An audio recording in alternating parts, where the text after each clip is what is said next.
you can see that my title of my talk is Semiconductors for Technology and Applications, a very common talk. Everyone who is working in material science knows about it, right? But even though I would like to go ahead with this talk, before I proceed with my talk, I would like to tell you about my parents' institution.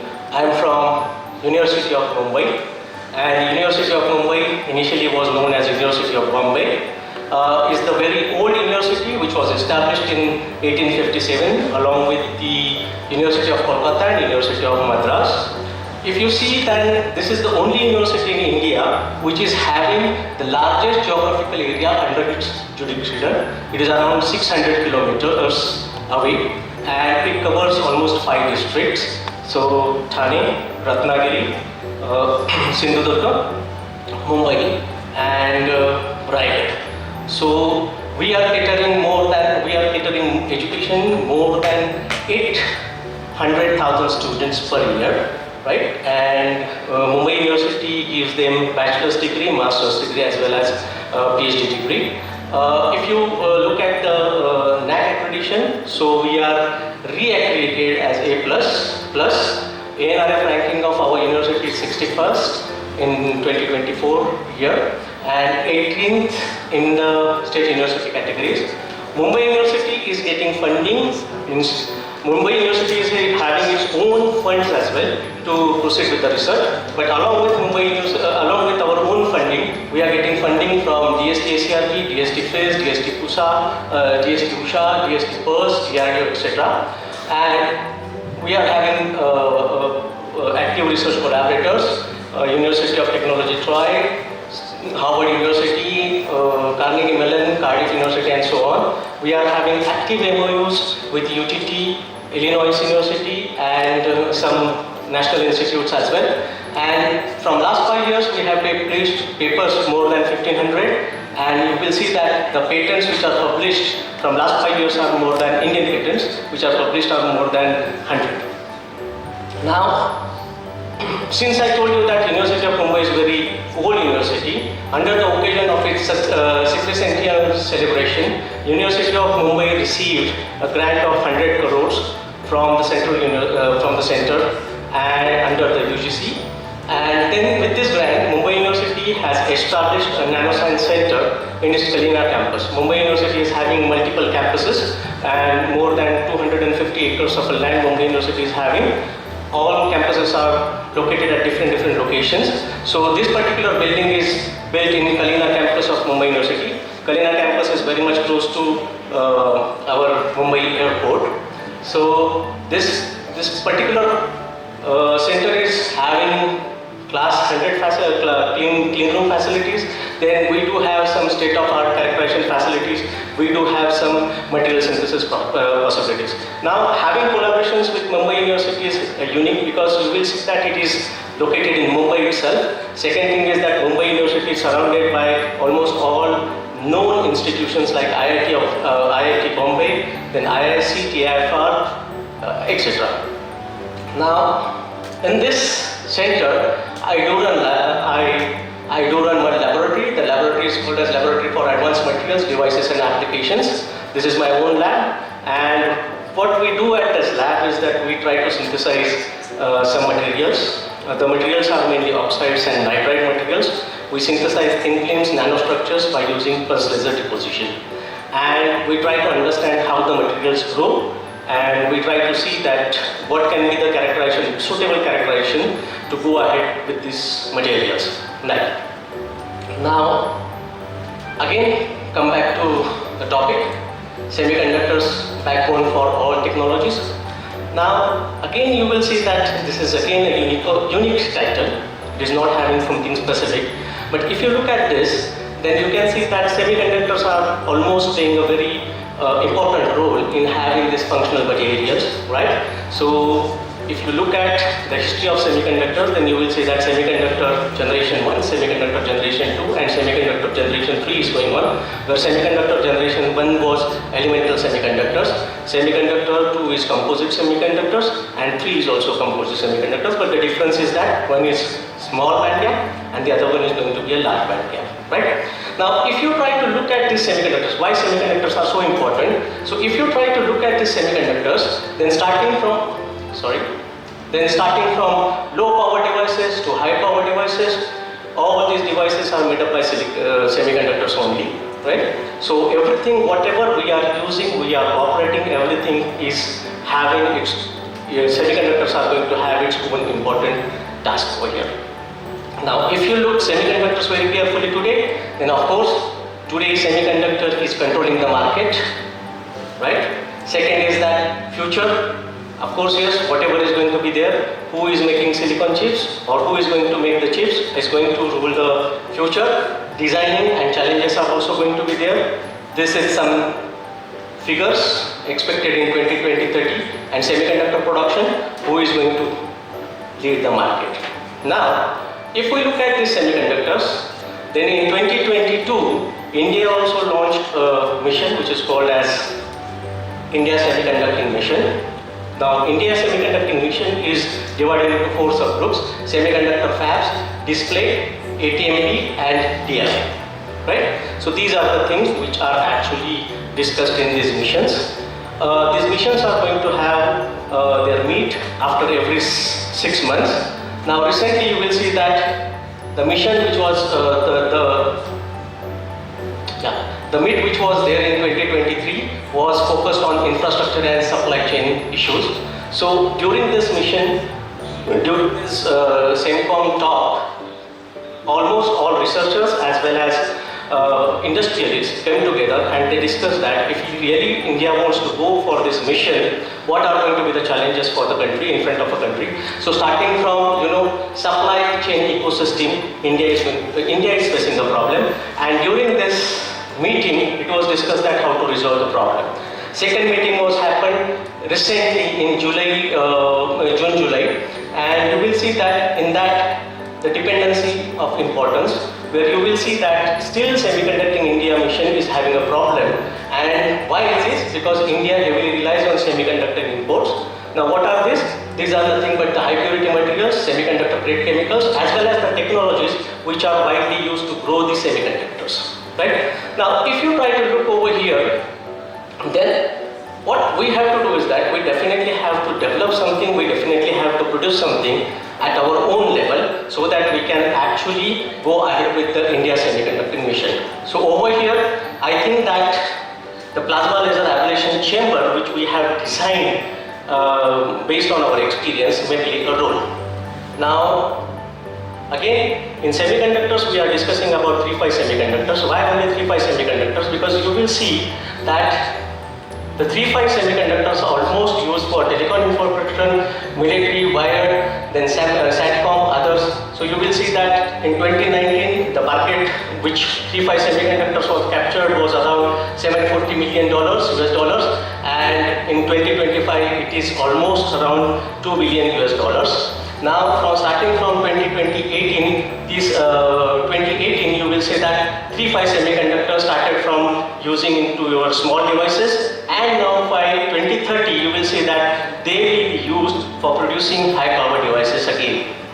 Now, if you really wanted to produce these 3-5 semiconductors, then there are certain challenges. Now, what are those challenges? So first is that growth of these semiconductors itself is a big challenge. If you really wanted to grow 3-5 semiconductors, you should have really very state-of-art facilities. Now what are the state-of-art facilities? You should have molecular beam metaxy, either you should have metal organic chemical vapor deposition, plasma enhanced chemical depositions. All these are going to be very expensive techniques where skilled manpower is needed. Presently, these techniques are going to have problem with precursors, because high quality precursors as well as doping into the 3-5 semiconductors, availability of the precursors is going to make a bottleneck of that. Second is that when you really wanted to grow these high quality thin films or maybe structures of these 3-5 semiconductors, you have to operate all the systems at elevated temperatures. So more than 800 degrees Celsius is needed to grow good quality nitrides. Now this actually bottleneck use of nitrides in flexible devices, because then you cannot grow nitrides on the flexible devices, right? So what can be option over here? Is there any alternative to grow 3-5 nitride semiconductors without using these expensive technologies? as well as can we grow 3-5 semiconductors on flexible substrates? Can there be an alternative for that, right? So with this thought, and depending on the experience of pulse laser deposition, which is again equally capable of producing good quality 3-5 nitride semiconductors, we decided that let us try to work, or let us try to do something by using ablation technique. But we need to deposit, we need to create deposition system which is going to be different than regular PLD. So over here, what we did is that we have indigenously designed low-cost growth chamber for nitrides. So you can see that this is a chamber, this is a laser. So laser is going to enter into the chamber and then it is going to ablate the target of pure indium or gallium nitride target or pure aluminum. Right? And within this chamber we have created nitrogen plasma, and with the help of this plasma we can grow nitrides at really high, low temperature. So you can see the chamber is going to have target assembly. Presently this chamber was having one target assembly, and the uniqueness is that we are creating plasma, nitrogen plasma on the surface of this target. So this is indium target, this is not indium nitride target. We are ablating indium in presence of nitrogen to grow indium nitride films, and for gallium nitride we are using gallium nitride target and then we are ablating it into nitrogen to grow gallium nitride films. Then we do have substrate assembly over here. So we mount some substrate over here and then we are having viewport. Through this viewport you can actually see what chemistry is going inside that. Right? Now those who work with PLD may be knowing that PLD is having limitations, though the system is easy to operate, user friendly, but PLD is going to have limitation, and that limitation is related with the growth of your substrate. So you cannot grow 5mm by 5mm uniform film in the PLD. That one was a bottleneck in PLD, right? So is there any other alternative that you can also grow films by using PLD up to 1 inch or more larger area? This one was again a problem which we wanted to address. Now, if you try to see, then these are some results where we have used, where we have grown indium nitride films on pots. Now, usually you will see that when you wanted to grow very good quality films, you should have a substrate, right? And that substrate should be lattice matched with your indium nitride or gallium nitride lattices. But over here you can see that we have grown this with amorphic substrate, which is quartz, right? Though we separated out the quartz substrate or the dependency of a substrate, you can see that from X-rays, you can see that the films were grown oriented. So indium nitride, whatever films we have grown by using our PELA system are oriented, and you can see that the temperature which we use to grow these indium nitride films are not very high. Usually indium nitride, quality indium nitride, by using state-of-art facilities, people are using temperature more than 500 degrees Celsius. But the similar quality of indium nitride films we are growing at relatively low temperature, probably at room temperature as well. One more thing, indium nitride, gallium nitride are bullseye crystals, right? And there is an issue when you try to grow these films. Always these films will grow in C-axis. So this is called as a polar growth, right? And when these films are grown on a C-axis, the films are suffering from quantum confined star effect because of the dipole movements which the nitrogen and gallium or indium or nitrogen is going to have. And that is going to affect the problem of efficiency of a device which we are going to fabricate by using these films. So what is stated is that, so researchers have suggested that you should be able to grow films on semi-polar or non-polar axis. By using PELA, you will see that this peak is particularly related with the semi-polar growth. So now instead of doing indium nitride on C-axis, now we have started depositing growing indium on semi-polar growth. So this plane is 101 bar 1. Right? Now over here, this is the new achievement which we saw. Parallelly, as I told you that PLD is having problem that you cannot grow substrate uniformly more than 5mm by 5mm size. But over here you can see that we have grown the substrate which is bigger than 1 inch. in diameter, and that also very uniform. And this is kept on, this is normal transparency, so you can see that we are capable of growing indium nitride films on flexible substrates also. Now this has opened up a really very big room for us to go ahead into the flexible devices. Similarly, we try to grow gallium nitride by using PELA. Now all the best quality gallium nitride, and that also on semipolar axis, was grown at 500 degrees Celsius, which is relatively low as compared with 800 degrees Celsius. Still we are trying to figure it out to take it till 300 or maybe 200 degrees Celsius, right? Now, whether the quality of films are there or not, we wanted to check it. So what we did is that we tried to grow indium nitride on silicon, which was again really very difficult by using state-of-art facilities. But as I told you that we really don't depend on the substrate which is used to grow these quality films. What we did is that we grow indium nitride semipolar films on silicon substrate. And then we try to fabricate some devices. It's a very robust method to fabricate these devices. And then you will see that we recorded the photo response from these devices. And you will see that the device is only sensing in IR. So whatever films we have grown so far are actually can be used to make some robust devices as well, right?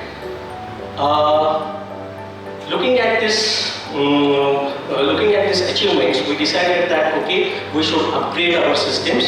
So what we did is that initially we fabricated single target devices where within this chamber only one target was going to be there present. Now looking at different problems or the complex problems where multi-layers or heterostructures someone has to grow, what we did is that we upgraded the present system into multi-target chamber. So in multi-target chamber, you can see that instead of one target, you can use 3 different targets.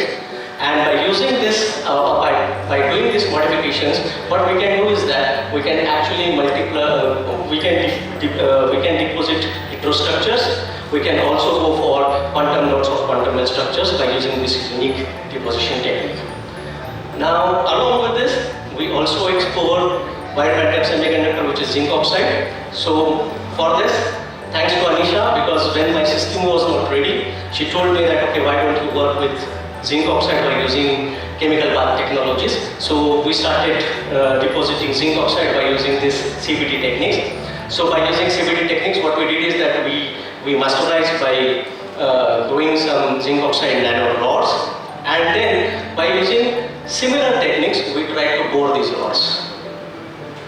So this is first step, and then by using same technique, what we did is that we tried to take out the polar surface from zinc oxide rods. Now when you try to see them, so the polar surface is present, over here the polar surface is not present, and when polar surface is removed from zinc oxide rod, they completely give you different optical spectra, right? And why this optical spectra is there? So we try to analyze that by using optical investigations with near Brandage emission spectra. For that, we recorded low temperature photoluminescence spectra, and then we try to fix it by using different model, right? So over here we use Mangonian lateritic model, and then you can see that there is a difference when you are having rods and the tube structures, and when you are having tube and the rod structures. So both are going to behave differently. So what it gives you is that, so there are different theories proposed by many people, and over there they said that whatever defects are present at the polar surface are going to play a very dominant role. Now over here we really wanted to understand that whatever theoreticians are going to tell you, is it the true? So what we did is that we just bore them and then again try to record photoluminescence spectra, and you will see that we came with different opinion, and new mechanism was proposed for this acceptor donor level emission. And the mechanism was governed by lattice dilation as well as photo-electron interactions. Both are going to present over there. So initially, done. Thank you. 2 minutes. Okay.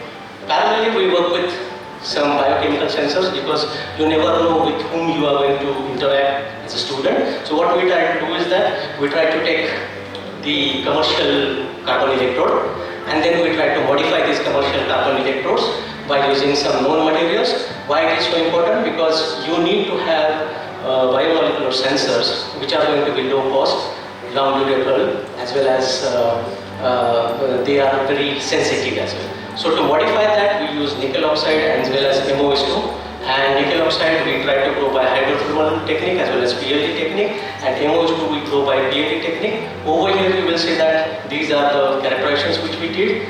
Then we recorded some chemical responses from them, and you can see that most of the time when people, especially electrochemical people, when they talk about these devices, they will always see that responsivity or selectivity is dependent on the current. So always they look at the current values. But what is current? Current is not a quantity, it is a quantitative, right? It is not a qualitative data. From where you will get qualitative data? You will get qualitative data from the shifts of these peaks, redox peaks. So what we try to do is that we also try to understand the mechanism behind this shift in these peaks.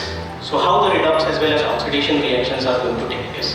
So over here what we do is that we also propose the models which are going to tell us how these peaks are going to shift and how these peaks are going to be sensitive with the amount of your biomolecule which is present over there. So this is what we are trying to do.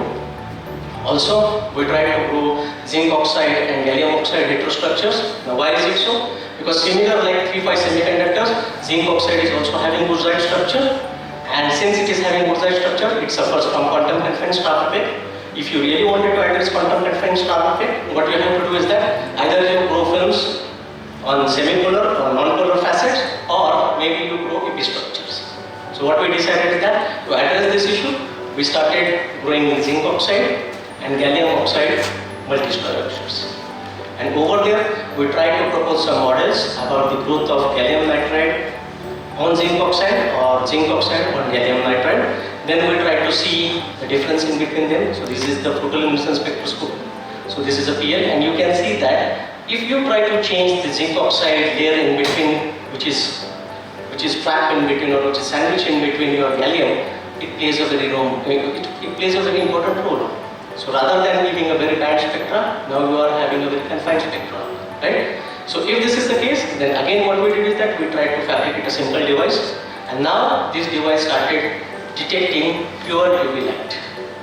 Okay. So this is how further why these devices are sensing pure UV light. We try to propose some models. These are my PhD students, these are ongoing PhD students, these are past out PhD students. These are some in-house innovations which we try to do. So we developed one HFCVD system for alternate crystalline diamond growth. These are some focal plan arrays. This is some state-of-art facilities which we do have, and flexible devices. Now, with this I would like to thank, but why I wanted to have a discussion, because now see, I developed something, I achieved something, but still I feel that there is a very lack of information available with me. So for an example, if I grow nitrides along semipolar directions, how things are going to work? I don't have a theoretical background. Even I don't have really very good experimental setups which can actually see how the things are going to play. Is it really stopping the quantum confinement effect? Is it helping me streamline the electrical properties? So all these things are still a big question to me. Parallelly, someone of you might be using, someone of you may be interested to deposit some quantum devices. So for that, quantum wells, quantum dot structures may be a need, so I can help you in that way. So with this, I think that with my presentation, I have opened, or I kept all the cards open to have a really healthy collaborations in the future. Mostly I would like to see theoretical development from your side and experimentally as well. Thank you. Thank you very much. Thank you, Dr. Jejurikar, for the very nice presentation. I think we have time for questions.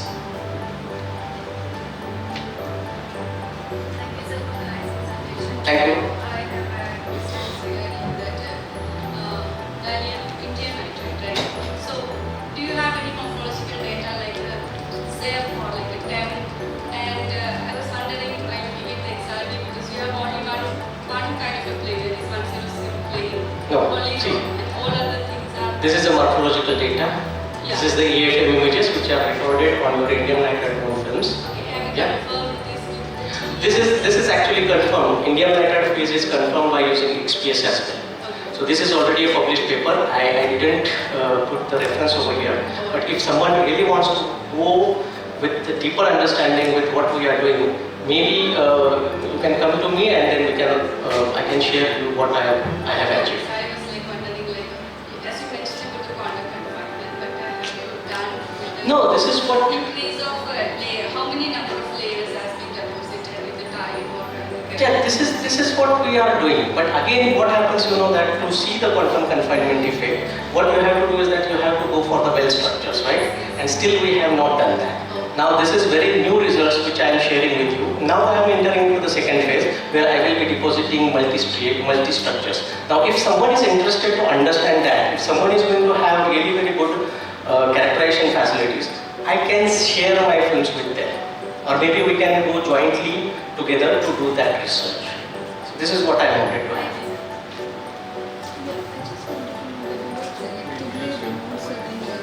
Can you remember? You have selectively removed from the zinc oxide rods, based on the polar surfaces. In one case, there is it's like a tube structure, and the This other one? case, yeah. This one. So, what was the reason why you wanted to create that hole inside? This one? Yeah. See, basically when you try to understand this optical spectra, usually this spectra is mainly for your rods. The above spectra is mainly for your rods. Now if you try to clearly see this spectra, then you will see that there is a blue emission as well. Right? Now what is the reason for blue emission? The reason for blue emission, which is predicted by theoreticians, is mainly the zinc which is present, excess of zinc which is present on your polar surfaces. Right? Now if this is the case, and if really those structures or really the presence of zinc on the polar surface is going to play a very dominant role, if I really wanted to check it out experimentally, then there is no other way to remove my polar surface and make it tubes. So, you're essentially tuning the emission. Yeah. We are trying to tune the emission, and we are also trying to see the consistency of experimental results with the theory results. Maybe just one more question and then we'll move on to the next. Okay, I have one question, maybe not too technical, but then you started off very well with the the India Semiconductor Mission, Yeah. right? See, one of the key things if you look at it, they talk about the skill development, Yeah. right? So places like universities, at least maybe in your university, if I could just let are measures being taken to encourage the skill development? Yes. Yes. Especially are students getting more interested, in joining these kind of programs? Yes, I am very happy to share that Mumbai University is the first university which is actually taking the initiative of National Education Policy 2020. So Mumbai University is the first university who is implementing National Education Policy 2020 for the students at the same time. So what we did is that we started implementing these policies for first year students as well as for first year master students simultaneously together. Okay, and over here National Education Policy encourages students to have interns. So to take those interns, our labs we have to keep open. And when we keep our labs open, what we do is that we also train our students with whatever existing facilities we do have. So in one way, I think, we are trying to develop the skill manpower. That's very well taken. Thank you very much. Thank you. Wonderful, very nice comment. Thank you. Yes, so I invite Dr. Anisha over now to present certificate and a memento. Long live India and France friendship.